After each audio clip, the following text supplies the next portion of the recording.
So hi guys, and welcome to our Twitter and YouTube video for today, the 8th of October 2025. Let's go through my watch list, how we traded the market this morning, and what is next in these stocks. So, caught a nice trade this pre-market on NXL, entering around 5 past 9. This candle here, 6 minutes past 9, around the 1.65 to 1.7 area, which ran a nice 23% as you can see. So that's how we traded NXL this morning. As you can see, NXL, so 5 past 2 in the UK. So if you're in the US Eastern Time Zone, that's 5 past 9. And see 1.65 area, 1.82 to 1.9 first target. This was a volatile filling, so plenty of opportunity to sell. Anyway, so what is next on this stock? Obviously, we've traded it, hit our first target, daily goals like that, easy before the market's even open.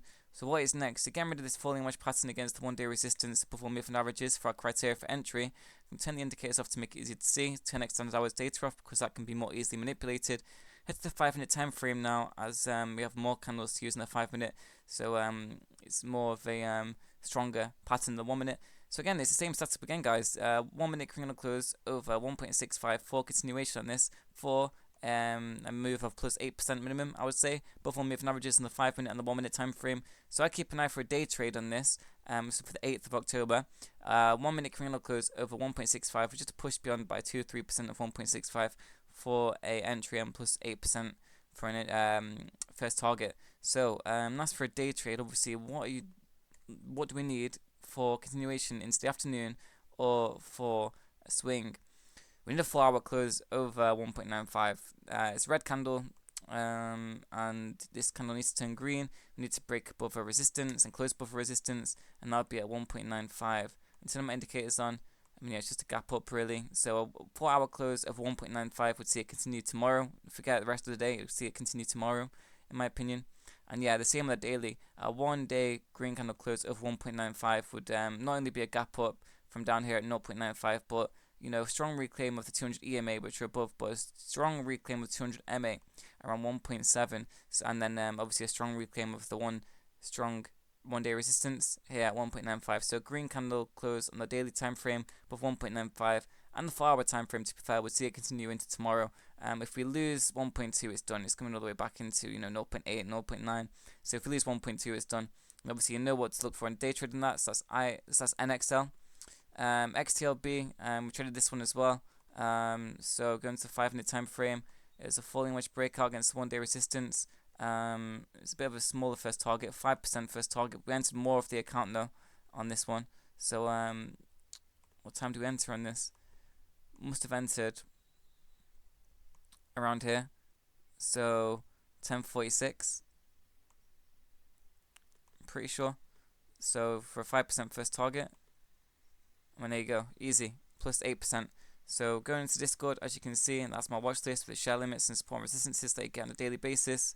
And this was XTLB here.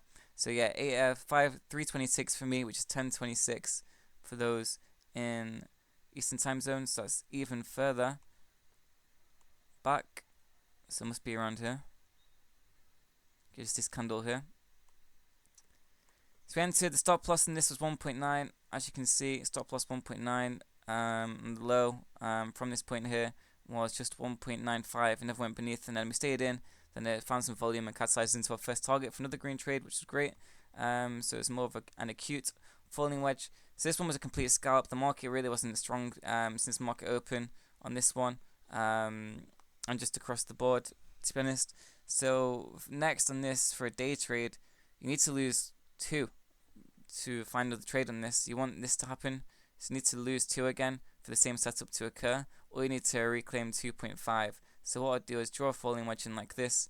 Might have to be a bit bigger. So we come down like this by 12, then maybe break out like that at 1, and then what you do, pretend that's the price action, that squiggly line, and then you engulf the price action with the falling wedge, and it'd be a falling wedge breakout against 1-day resistance above the moving averages, and your entry would be here, same again, just later in the day.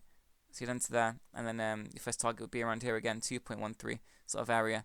So that's for a day trade. It needs to lose 2 and break it again, or it needs to reclaim 2.5, which seems a long way for the stock, unfortunately, as the volume is low. So let's go to the 4-hour time frame for those day swingers. A 4-hour close over 2 looks good to me for continuation into the afternoon. So if you're just looking for a bit of a day swing, a 4-hour green candle close over 2 should see it by 1:30 Eastern time. Should see it continue more towards 2.3 by end of close, so 4 p.m. on this one. And then daily time frame, I'm not too confident on it. Maybe, yeah, if it's gonna close, if it closes over 2, it might meander above 1.75. But if it loses 1.75, it's done. So between 2 and 1.75, to be honest, no, it's between 2.5 and 1.75. It's a big range, but that's a consolidation range. We break down, it's done. But if we break out, we continue up. So don't lose 1.75. Break 2 for a day trade for a reaccumulation, or a 4-hour or 1-day close over 2.5 for continuation. It's not the best stock, to be honest. Just making the best of bad hand of cards for this morning in the stock market. And then we have NXL. We've looked at that one. So what's next on Buru? Quick look at this one. So on the 5-minute time frame, we need a 1-minute candle close over 0.7 for a day trade. Currently beneath the Bollinger Band Center, so therefore 65% more likely to remain beneath the Bollinger Band Center. We've got a 1-day resistance of 0.7, which is a strong resistance. We need to break it and break the Bollinger Band Center to be 65% more certain and more likely to be above that 0.67 area. And then once you break the resistance of 0.7, it should catalyze for a plus 8% return minimum, I would say. So watch 0.7 break for a 8% return, in my opinion, for that on a day trade on Buru. I will keep an eye on that for the afternoon for the Discord. And the 4-hour, similar to the last one, XTLB, it's just sandwiched in between this 0.5 and 0.9 sort of support and resistance. So in the breakdown of 0.5, coming back down to 200 EMA probably around here, 0.23 area. So don't want to lose 0.5. But however, if we just consolidate and break 0.9, then we come up to the next level. And where is the next level? Let's look on the daily. So 4-hour close over 0.9, we'll see us come towards 1.2 for the retest of a death cross on the 200 exponential moving average in the daily time frame. So 4-hour close over 0.9 means we come to 1.2. 4-hour close under 0.5 means we come to 0.2 to 0.3 sort of area. And 0.7 is the key level to watch for a day trade on that one. I haven't traded that one yet, but I will be watching it. And again, it's Discord, they get stop loss, take profit, all areas, all support and resistances, as you can see from my channel. We have 2 other day traders, 2 swing traders, and 4 options traders as well, if you're interested. And then as well as daily analysis, trade reviews, seminars, etc., recaps, journals, publicized journals, everything. So this one at UPC, I'm kind of watching this. It needs to break over 12 for a day trade. On this, just shove it in a big volume wedge like that. The volume might be starting to kick in on this one. So a candle close over 12 for a push of, I would say, let's have a look, 8%. 8% on this. So look, if it breaks 12, then you look for an 8% first target on this one for a day trade on UPC. Does look good. I think the afternoon will be better than this morning. It was 2 green trades and a loss for me. So 2 wins, 1 loss. So I'll look for 1 more win in the afternoon. And then, yeah, 4-hour close over 12 by 1:30 Eastern time. Just see it continue more towards 15, I would say. Retesting the 200 exponential moving average in the 4-hour time frame for death cross retest around 14.85. So 4-hour close over 12 should see it come towards 14.5 to 15 area, in my opinion.